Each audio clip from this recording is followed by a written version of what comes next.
I was recovering from emergency surgery alone, while my entire family abandoned me to attend my cousin's lavish birthday party. When my mother finally texted demanding money instead of checking my pulse, I made one call and locked down their financial future. Before we continue today's story, we have an urgent announcement to make. Due to technical issues, we are pivoting towards another channel. Please subscribe to our new channel, Kin and Karma. You can find the link in the video description, the pinned comment, and the collaboration tag on this video. Make sure to switch over now so you don't miss out. Thank you for your support. Now back to the story. The first thing I registered was the rhythmic, relentless beeping of the heart monitor. It was a sharp, sterile sound that cut through the heavy fog of anesthesia clouding my brain. I tried to swallow, but my throat felt like it was lined with shattered glass. My eyelids fluttered open, fighting against the harsh, fluorescent lights of the recovery room. I was 35, an aggressively healthy corporate auditor who had never spent a night in a hospital, until my appendix decided to rupture in the middle of a Tuesday afternoon. The pain had been blinding, a white-hot agony that had literally dropped me to the floor of my office. As my vision slowly cleared, the immediate, overwhelming sensation was the throbbing ache in my abdomen, followed quickly by a desperate, hollow need for a familiar face. I turned my head, wincing as the IV line pulled at the back of my hand. I expected to see Layla, my mother, sitting in the uncomfortable vinyl chair by the window. I had given the hospital her number as my emergency contact before the world went dark. She was retired. She had the time. More importantly, she was my mother. But the chair was empty. The room was completely void of any warmth, any flowers, any hushed voices. Just me, the machines, and the lingering scent of antiseptic. A nurse in blue scrubs pushed through the heavy wooden door, her rubber-soled shoes squeaking softly against the linoleum. "Ah, Ellie, you're awake," she said, her voice gentle, checking the monitors above my head. "The surgery was a success, but it was a close call. You had a severe perforation. How is your pain level?"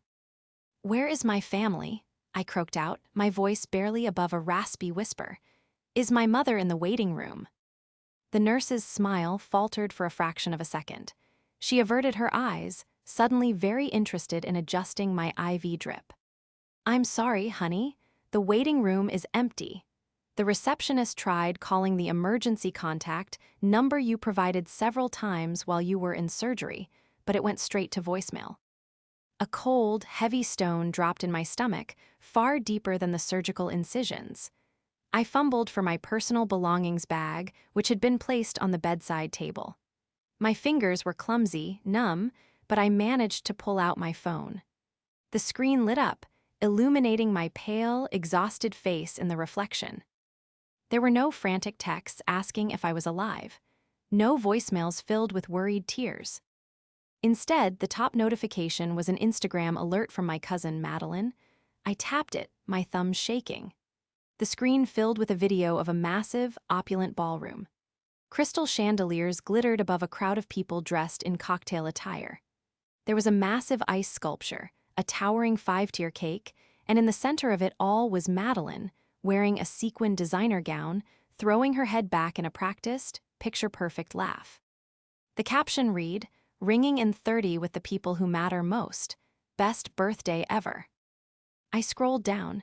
I saw my Uncle Grayson raising a champagne flute in a toast. I saw Madeline's fiancé, Caleb, grinning for the camera. And then, in the background of a group photo, I saw her. Layla, my mother. She was wearing her best silk blouse, laughing warmly, holding a glass of wine, entirely absorbed in the celebration of her niece. They had known I was being rushed into surgery. My assistant had called Layla directly from the ambulance. They knew I was being sliced open, my life hanging in a precarious balance, and they had chosen to go to a birthday party. Then the text from Layla rolled in. Not one, not two, but 5 text messages, followed by 3 missed calls that had come through just minutes ago. I opened the thread, expecting at least a belated apology. "Layla, Ellie, call me the second you wake up. Layla, we need to talk. Layla, it's urgent. Layla, Madeline is trying to close on the venue for the wedding and the trust transfer didn't clear. Layla, why aren't you answering? Call me now. I stared at the glowing screen until the words blurred together. I was lying in a hospital bed, physically broken, entirely alone, and my mother's only concern was funding my cousin's extravagant lifestyle. The silence in the room was deafening. The betrayal was worse than the diagnosis itself. The emotion. Al crash hit me harder than the physical trauma. I pressed the button to elevate my bed, every microscopic movement sending flares of pain shooting across my abdomen. I sat there in the sterile silence, the sheer audacity of my family's actions suffocating me. I felt a hot, angry tear track down my cheek, but I angrily wiped it away. Crying felt too weak, too passive for the magnitude of what had just been done to me. I took a shaky breath, braced myself, and hit dial on Layla's contact.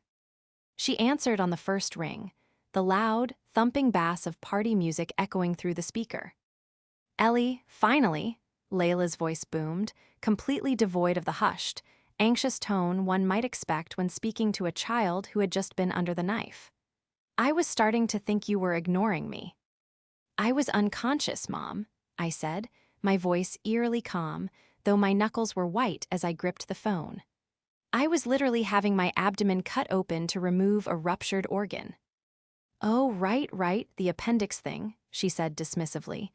In the background, I heard someone shout, "Shots," followed by cheering. "Look, I'm glad you're awake and okay. But Ellie, we have a massive problem right now and we need you to fix it." I closed my eyes. "A problem, I see. And what problem could possibly be more important than your daughter being in the ICU?" "Don't be dramatic, Ellie. It's a routine surgery," Layla sighed, the annoyance palpable in her tone. "We are at Madeline's birthday gala, and she just got an email from the event coordinator. The $50,000 deposit for her wedding venue bounced. They're threatening to give her date to someone else by midnight if the wire isn't authorized. You're the executor of your grandmother's trust. You need to log into the portal right now and authorize the release." I stared at the ceiling tiles, counting the perforations to keep myself from screaming. "Mom, I am in a hospital bed. I am on heavy narcotics. I am not logging into a financial portal to wire 50 grand so Madeline can secure a ballroom." "Ellie, you are being incredibly selfish right now." Layla's voice rose, adopting that sharp, authoritative tone she used whenever I stepped out of line. "Madeline has been planning this wedding for 2 years. Tonight is her 30th birthday. Grayson spent a fortune on this party, and she is in tears in the bathroom because her dream venue is slipping away. It will take you 2 minutes to log in and sign the authorization. Caleb is furious, and frankly, so am I." "You're furious?" I whispered, the absurdity of the situation wrapping around my lungs like a vice. "You abandoned me, Mom. You let me go into surgery alone. If there had been complications, if my heart had stopped on that table, the hospital wouldn't have been able to reach you because you were too busy drinking champagne with Grayson and Caleb. You're 35 years old, Ellie. You are a grown woman. You don't need your mommy holding your hand for a routine procedure," Layla snapped, completely callous. "Now, stop making this about you. Madeline needs this. The family needs this done. Log in, authorize the wire, and we can talk about your little tummy ache tomorrow." She hung up just like that. The line went dead. I lowered the phone slowly, my chest heaving with slow, ragged breaths. The emotional distress was a physical weight, pressing down on my bruised ribs. I had spent my entire life trying to be the responsible one, the reliable one, the daughter Layla could lean on. And in my most vulnerable moment, she had swatted me away like an annoying insect because her golden niece needed a check cleared. I looked at the black screen of my phone. They thought I was just a walking ATM, an obedient accountant who would rubber stamp their extravagant desires while quietly enduring their neglect. They assumed my loyalty was a given, an endless well they could draw from without consequence. But they had forgotten one crucial thing. I was a senior corporate forensic auditor. I didn't just sign checks. I tracked money for a living. I found the hidden ledgers, the offshore accounts, the quiet embezzlements that destroyed empires. And I was the sole legal controller of the family trust. To understand the bitter taste of this betrayal, you have to understand the dynamic that had governed my life for the past decade. Ever since my father passed away when I was 22, I had stepped up. Layla had fallen into a deep depression, neglecting the mortgage, the bills, the upkeep of our lives. I had paused my own life, working 80-hour weeks as a junior accountant, paying off her debts, restructuring her retirement, and ensuring she never lost her home. I had sacrificed relationships, vacations, and my own peace of mind to be her rock. And yet, Layla's eyes only truly sparkled when she talked about Madeline. Madeline was my Uncle Grayson's daughter. She was 5 years younger than me, practically raised in a parallel universe of unearned privilege. Grayson, Layla's older brother, was a man who projected immense wealth but had terrible business acumen. He had spoiled Madeline rotten, raising her to believe that she was the main character of reality, and everyone else was just the supporting cast meant to facilitate her happiness. Madeline was stunning, I'll give her that. Polished, impeccably styled, with a wardrobe that cost more than my first car. She called herself a lifestyle influencer and brand consultant, a deliberately vague title that seemed to involve taking luxurious vacations, posting photos of avocado toast, and never actually producing any tangible income. Caleb, her fiancé, was a handsome, empty-headed yes-man who seemed perfectly content to ride her coattails, whatever they were attached to. But what always set off the alarm bells in my auditor's brain was Madeline's intense, inappropriate interest in my grandmother's estate.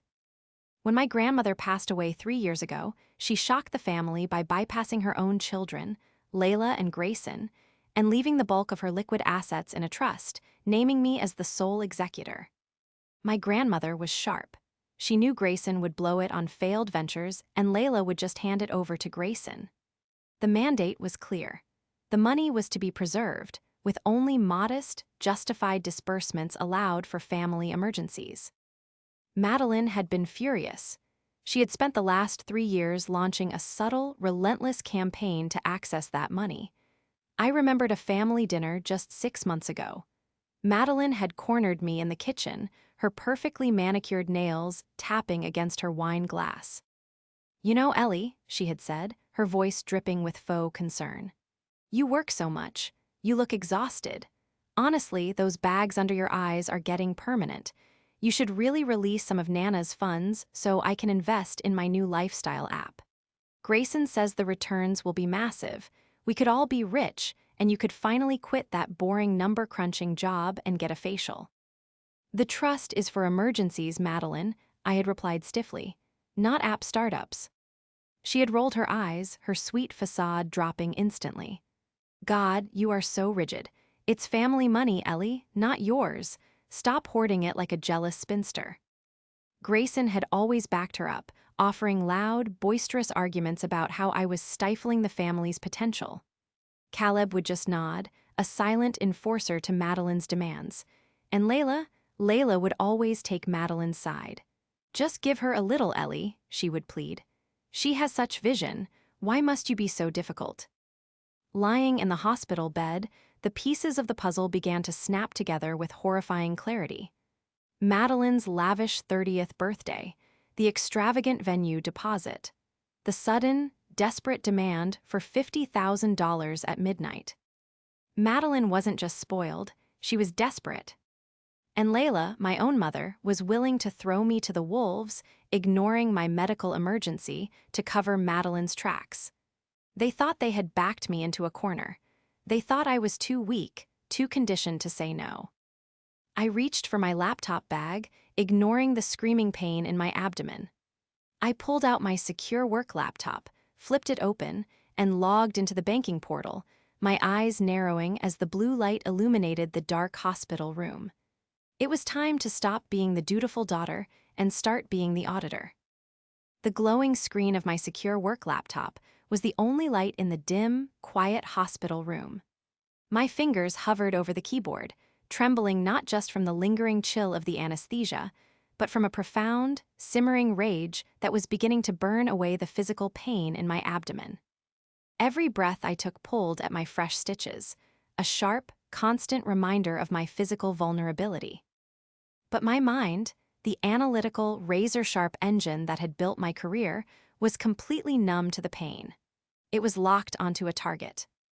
If my family saw me only as a financial resource to be tapped, then I was going to show them exactly what it meant to cross the person holding the keys to the vault. I bypassed the trust portal entirely for the moment.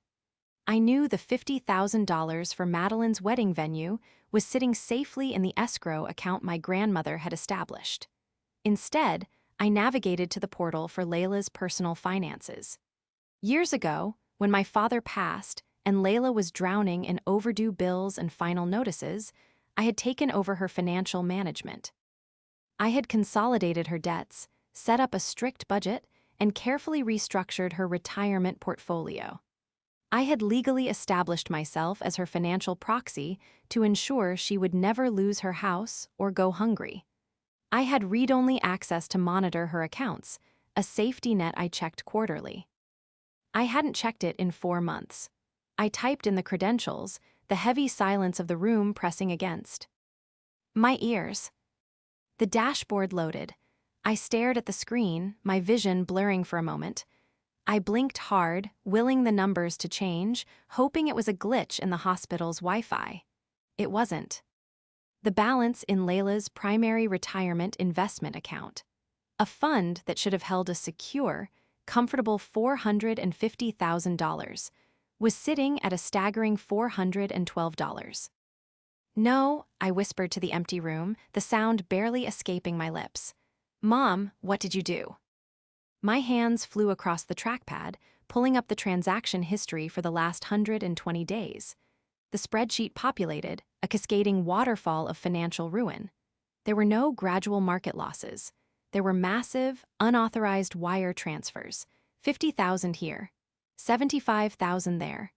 They were all routed to a single external account registered to an entity called Maddie Lifestyle Holdings, LLC.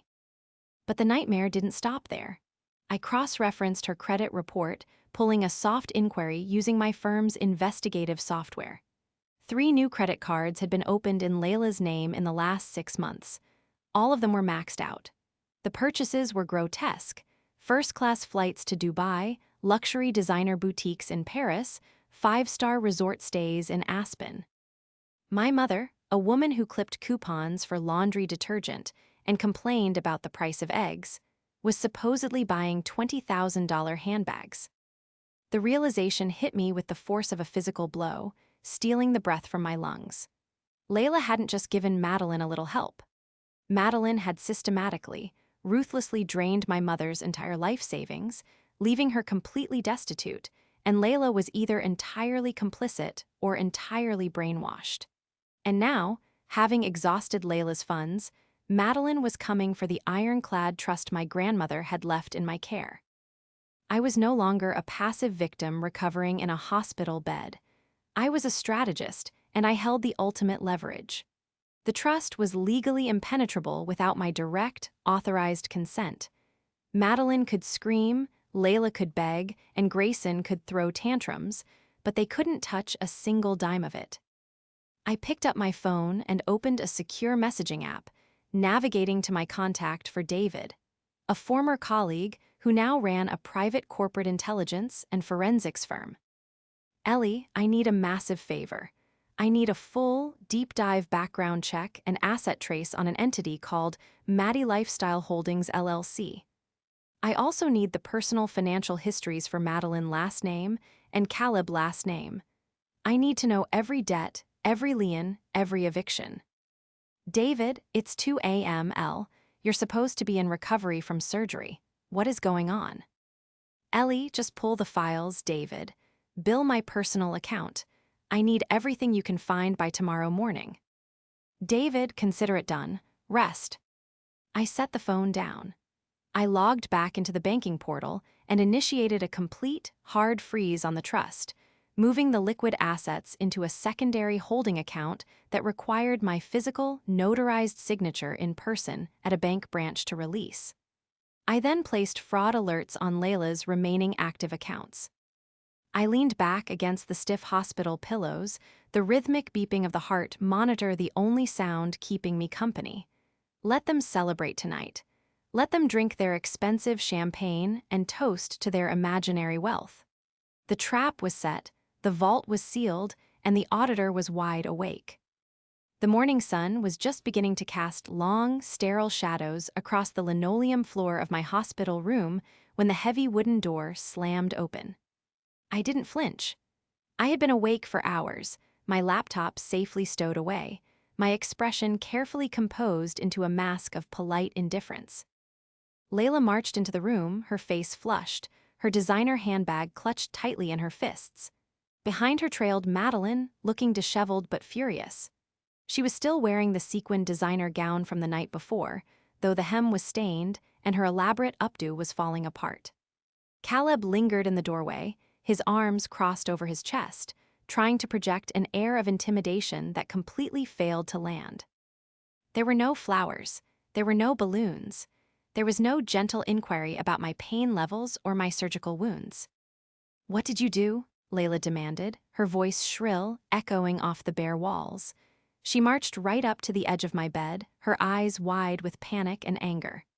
"I just got an alert from the bank. The trust portal is locked. The venue coordinator called Madeline in tears because the wire was formally rejected. Ellie, what is wrong with you?" "Good morning to you too, Mom," I said smoothly, my voice calm and deliberate. "The surgery went well, thank you for asking. The doctor said if I had waited another hour, the sepsis would have been fatal." Layla waved her hand dismissively, an incredible, why callous gesture that shattered the last remaining fragment of my daughterly devotion. "You are fine, you are sitting up and talking. Stop trying to change the subject. Unlock the account right now. Madeline is humiliated. Her wedding planner is threatening to quit." Madeline stepped forward, her perfectly contoured face twisted into a sneer. "Do you have any idea how embarrassing it was to have my corporate card declined at the after-party breakfast, Ellie? I had to borrow cash from one of Caleb's groomsmen. You are being petty and vindictive just because you don't have a man and you're stuck in here." I looked at my cousin, truly seeing her for the first time. I didn't see a glamorous influencer. I saw a parasite wrapped in silk. "Your corporate card," I repeated, letting a small, cold smile touch my lips. "You mean the credit card issued in my mother's name that you maxed out on a trip to Milan last month?" The room went dead silent. The only sound was the steady, rhythmic beep of my heart monitor. Madeline's face drained of color, her mouth dropping open in genuine shock. Caleb shifted uncomfortably in the doorway, his confident posture immediately deflating. Layla blinked, clearly confused, looking back and forth between us. "What are you talking about?" Layla stammered, her voice losing its aggressive edge. "Milan, Madeline went to Milan for a brand partnership. It was a sponsored trip." "No, Mom," I said, my voice hardening. I sat up slightly, ignoring the searing pain in my stitches. "It wasn't sponsored. You paid for it, or rather your credit score did." I turned my gaze back to Madeline, locking eyes with her. "I know about the retirement account, Madeline. I know about Maddie Lifestyle Holdings. I know that you siphoned $450,000 of my mother's money to fund a fake life on the internet." "That is a lie," Madeline shrieked, her voice cracking. She pointed a shaking finger at me. "It's an investment. You don't understand business, you're just a jealous, glorified calculator. It's seed money for my app. The returns are going to be exponential." "An app," I laughed, a harsh, humorless sound. "You spent $70,000 on a luxury car lease. You spent $20,000 on handbags. That isn't software development, Madeline. That is fraud."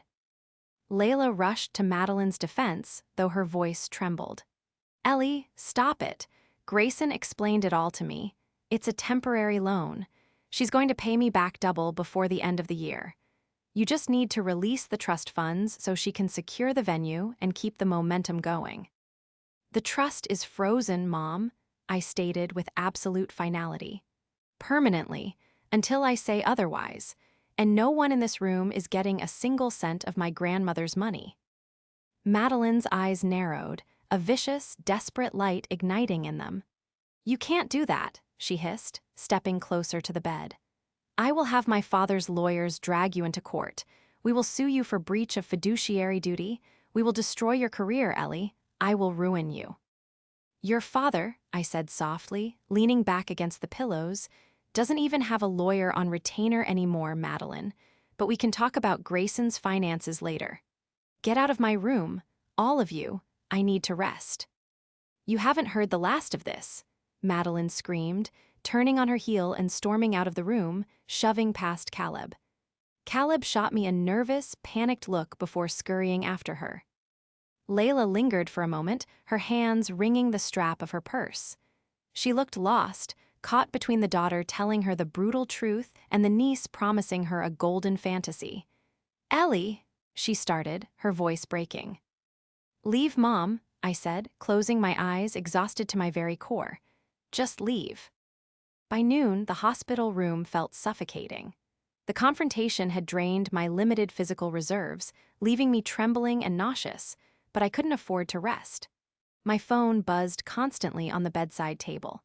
I was receiving a barrage of unhinged text messages from Uncle Grayson, filled with blustering threats about legal action, disownment, and accusations that I was trying to destroy the family legacy. I ignored them all, muting his contact. Then, an email notification chimed from my secure work server. David had delivered the dossier. I opened the encrypted PDF on my laptop, my eyes scanning the heavily detailed pages. David was a master at his craft, and the picture he painted was even worse than I had anticipated. The escalating stakes were no longer just about a wedding venue, they were about total financial collapse. Madeline's business was a complete ghost ship. The LLC had no registered income, no products, no pending patents, and certainly no app in development. It was merely a routing station for the money she stole from my mother. Caleb, her supposedly successful fiancé, was drowning in his own disaster. He had 2 previous bankruptcies. Filed under different middle initials, a trail of unpaid contractors from a failed landscaping business, and an active warrant for unpaid parking tickets in 2 states. They were currently 3 months behind on the rent for their luxury penthouse, and the landlord had filed preliminary eviction notices just last week. And Grayson, the loud, boastful patriarch who claimed to be a venture capitalist, was in the worst shape of all. His massive, sprawling suburban estate was in pre-foreclosure. He had leveraged his home to the hilt to fund a failed restaurant franchise, and the banks were circling. They were all drowning, and Layla's retirement account had been their life raft. Now that it was gone, they were looking at the trust as their only salvation. At 3 o'clock, Layla returned. She came alone this time, creeping into the room like a frightened animal. The aggressive, defensive posture from the morning was completely gone. Her eyes were red and swollen from crying, and she looked 10 years older than she had the day before. She pulled the vinyl visitor's chair close to my bed and collapsed into it, covering her face with her hands. "Madeline is hysterical," Layla sobbed quietly, her voice muffled. "Grayson called me screaming. He said you are tearing the family apart out of spite. He said you're going to ruin her special day. Ellie, please, just sign the release. We can figure out the retirement money later. She promised me she has investors lined up. I just want peace." She was still struggling. The psychological grip Grayson and Madeline had on her was profound, built on decades of emotional manipulation and gaslighting. She was terrified of their anger, terrified of losing her place in the family hierarchy, even if it meant sacrificing her own daughter and her own survival. "Mom," I said gently, carefully shifting my weight so I could face her fully. "Look at me." She slowly lowered her hands, her eyes avoiding mine. "I am not going to argue with you anymore," I said, my tone shifting from daughter to forensic auditor. "I am going to show you." I reached for the thick manila envelope resting on my bedside table. David had sent a physical copy via secure medical courier an hour ago. I pulled out the stack of heavily highlighted documents and laid them on the blanket over my lap.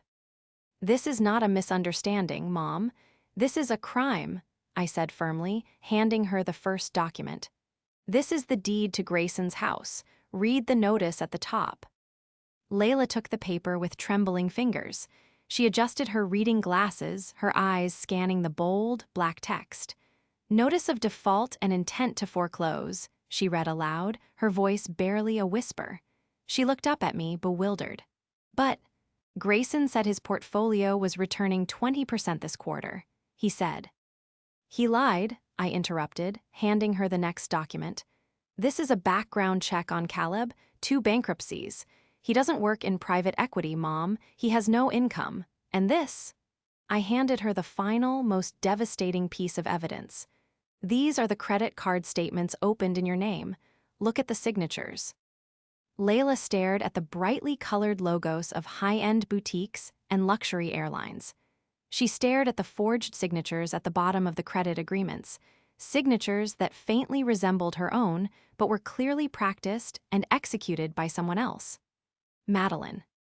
"She told me she needed my social security number to make me an executive board member of her new company," Layla whispered, a look of profound horror washing over her face as the walls of her delusion finally crumbled. "She said it was a formality for the investors." "She stole your identity, Mom. She drained your $450,000, and she maxed out $80,000 in credit under your name to pay for her clothes, her cars, and her vacations," I said, my voice steady, though my heart ached watching my mother's world shatter. "You are completely destitute. If I hadn't frozen the trust, they would have taken that next, and you would have nothing. No home, no retirement, no future." Layla dropped the papers onto the floor as if they had burned her.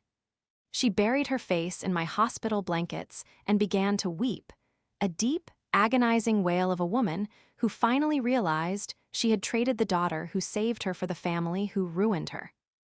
"I'm so sorry, Ellie," she sobbed into the thin cot. "I'm so sorry. What do we do? What do I do?" I placed a comforting hand on her trembling shoulder, my eyes hardening into steel. The spell was broken. The manipulated loved one was finally on my side.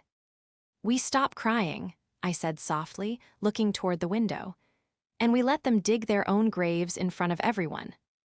2 weeks passed. The surgical staples in my abdomen had been removed, leaving a neat, healing pink line, a physical testament to the ordeal I had survived. My physical strength was returning, my mental clarity had never been sharper. Layla and I had spent those 14 days working in absolute secrecy. We had sat at my kitchen table for hours, drinking endless cups of herbal tea as I walked her through every single fraudulent transaction, every forged document, and every lie Madeline had ever told her. We filed police reports for identity theft and elder financial abuse. We retained a ruthless civil litigator from my professional network. We laid the explosive charges. All we needed was for the targets to walk into the blast radius.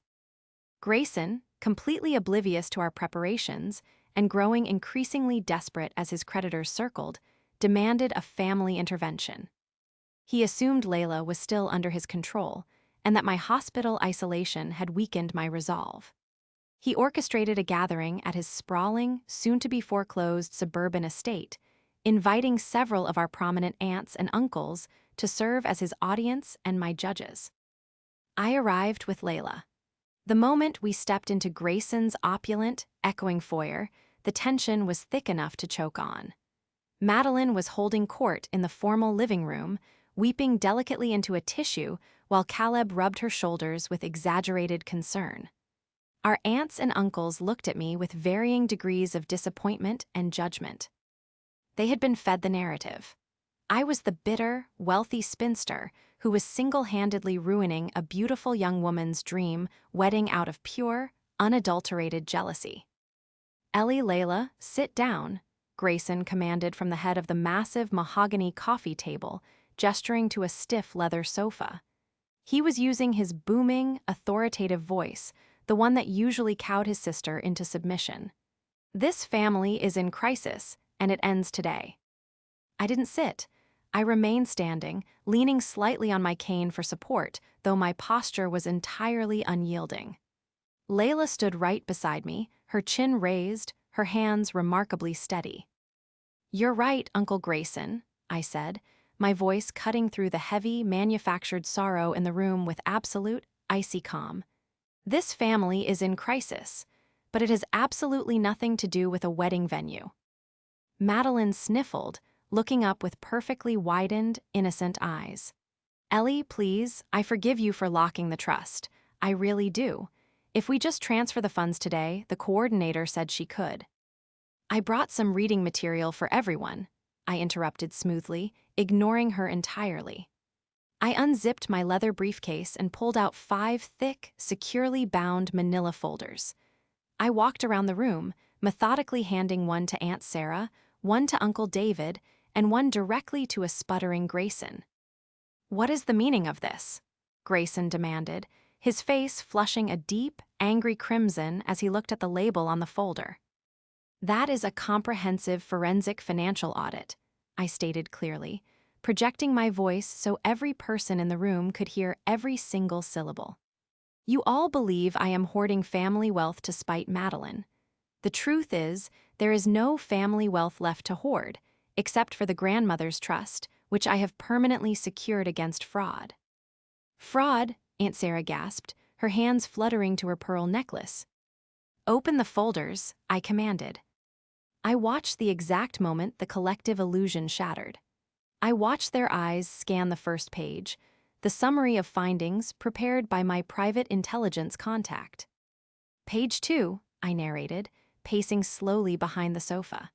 "You will see the complete depletion of my mother's retirement portfolio. $450,000 systematically wired over the last year to an empty shell corporation called Maddie Lifestyle Holdings, LLC. A company with no tax returns, no products, and no payroll." "That was an investment," Madeline shrieked, leaping to her feet, her delicate victim facade crumbling instantly into sheer, feral panic. "It was seed capital. You have no right to show them my private business ledgers." "It wasn't an investment, Madeline," I countered loudly, my voice echoing off the vaulted ceilings. "Because page 3 outlines the credit card fraud. 3 platinum accounts opened using my mother's stolen social security number and forged signatures. $80,000 in debt, entirely accrued through luxury retail purchases, international first-class flights, and fine dining. You didn't invest her money. You wore it. You drank it." The room erupted into shocked, horrified whispers. Uncle David looked at Madeline as if she had suddenly grown horns.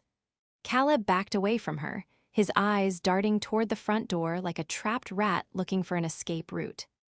"This is fabricated," Grayson roared, throwing the folder onto the coffee table so hard the heavy glass shuddered. He pointed a trembling, furious finger at me. "You manufactured these documents to destroy my daughter.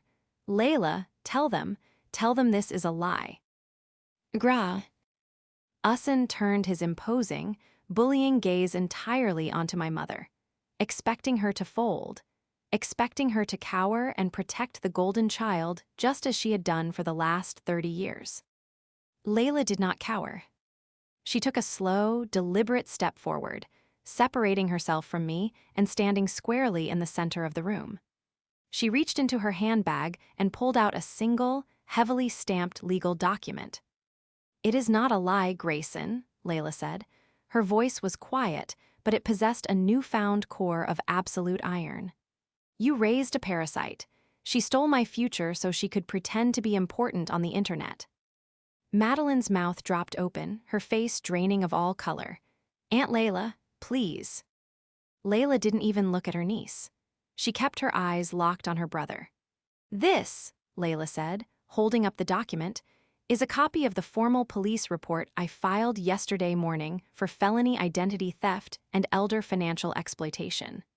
And the folder you threw on the table contains the civil suit my lawyer served to the courthouse an hour ago, naming both Madeline and Caleb as co-defendants." You called the police on your own blood," Grayson stammered, his entire imposing frame seeming to shrink before my eyes. The bluster was gone, replaced by the terrifying reality of impending criminal charges. "You are not my blood anymore," Layla said, her voice wavering just slightly before steadying into a pillar of absolute resolve. "My blood is standing right behind me. The daughter I abandoned in a hospital bed while you spent stolen money on a party. I am done being your victim, Grayson, and I am done paying for your daughter's delusions." Madeline let out a horrific, piercing wail, dropping to her knees on the expensive Persian rug. Caleb didn't try to comfort her. He was already slipping out the front door, abandoning the sinking ship without a backward glance. The aunts and uncles were whispering furiously, looking at Grayson with absolute disgust. The public humiliation was absolute, clinical, and entirely of their own making. I watched the empire of lies burn to the ground, feeling nothing but the clean, purifying heat of justice. The fallout was swift, brutal, and entirely public. I did not need to lift another finger to destroy them. I simply allowed the legal and financial systems to operate precisely as they were designed to when confronted with irrefutable forensic evidence. Within a week of the confrontation, the wedding was officially canceled. The venue coordinator, having seen the bounced checks and the sudden flurry of legal notices, terminated their contract and kept the initial deposit. Caleb, displaying the exact lack of character I had expected from a serial fraudster, quietly packed his bags in the middle of the night and fled the state, leaving Madeline entirely alone to face the impending criminal charges. Using my professional network, I ensured the case file landed on the desk of the most aggressive prosecutor in the white-collar crime division. Because the theft crossed state lines during the Milan trip, and because it involved wire fraud from a protected retirement account, the federal authorities became interested. Madeline was arrested at a luxury coffee shop, her tearful, panicked mugshot a stark contrast to her curated Instagram grid. She was currently out on bail, paid for by a desperate Grayson who had to liquidate his remaining functional assets. But her future consisted entirely of court dates, plea bargains, and inevitable prison time. Grayson's own house of cards collapsed shortly after. Without Layla's money to prop up his failing ventures, the bank finalized the foreclosure on his estate. He was forced to move into a cramped, one-bedroom apartment on the other side of the city, his reputation in the business community completely annihilated by the public spectacle of his daughter's crimes. As for me, the vindication brought a profound, lasting peace that I had never experienced before. I had protected my grandmother's legacy, ensuring the trust remained untouched and securely managed for future, actually deserving generations. But the most significant resolution happened on a quiet Sunday afternoon, 2 months after the surgery. Layla and I were sitting on the back porch of my townhouse. The weather was turning crisp, hinting at the approaching autumn. I had helped her move out of her large, empty house, which we sold to help recuperate a small fraction of her lost funds, and into a cozy, manageable condo just a few blocks away from me. We were rebuilding her life from scratch on a very strict, fixed budget. She was sipping her tea, watching the wind rustle the leaves in my small garden. She looked older, the stress of the betrayal having carved new lines around her eyes, but there was a lightness to her posture that hadn't been there in decades. The heavy burden of Grayson's expectations was finally gone. "I was doing the math this morning, Lael," I said softly, breaking the comfortable silence. She didn't look at me, keeping her gaze fixed on the garden. "With the condo paid off from the house sale and my Social Security, I can cover my groceries and my utilities. I won't be a burden to you, Ellie, I promise." I set my mug down on the small wicker table. "You were never a financial burden, Mom. I was an auditor. I knew the numbers. The burden was watching you give everything we had to people who didn't care if we lived or died." Layla finally turned to me, her eyes shimmering with unshed tears. "I was so blind, Ellie. I was so terrified of losing my brother, of being ostracized by the family, that I offered you up as a sacrifice to keep them happy. I thought you were so strong, so capable, that you didn't need me. I thought you could handle anything. But a mother is supposed to protect her child, even the strong ones." She reached across the space between us and took my hand. Her grip was firm, grounded in reality. "I am so incredibly sorry," Layla whispered, a single tear escaping and tracking down her cheek. "I failed you in that hospital. I failed you for years, but I am so proud of the woman you are. You saved my life, Ellie, and you saved me from myself." I looked at our joined hands. The anger, the bitter resentment that had poisoned my heart for so long, had finally burned itself out, leaving behind a clean, solid foundation.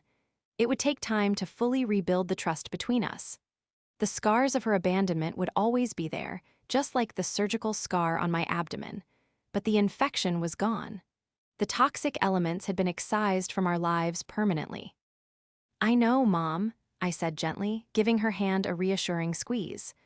"We have a lot of work to do, but we're going to be okay, just the two of us." We sat together on the porch as the afternoon sun began to dip below the horizon, casting a warm, golden glow over the garden. For the first time in my life, I didn't feel the crushing weight of family obligation. I had fought for my peace, I had exposed the truth, and I had emerged victorious. The ledger was finally balanced, and my future was entirely my own.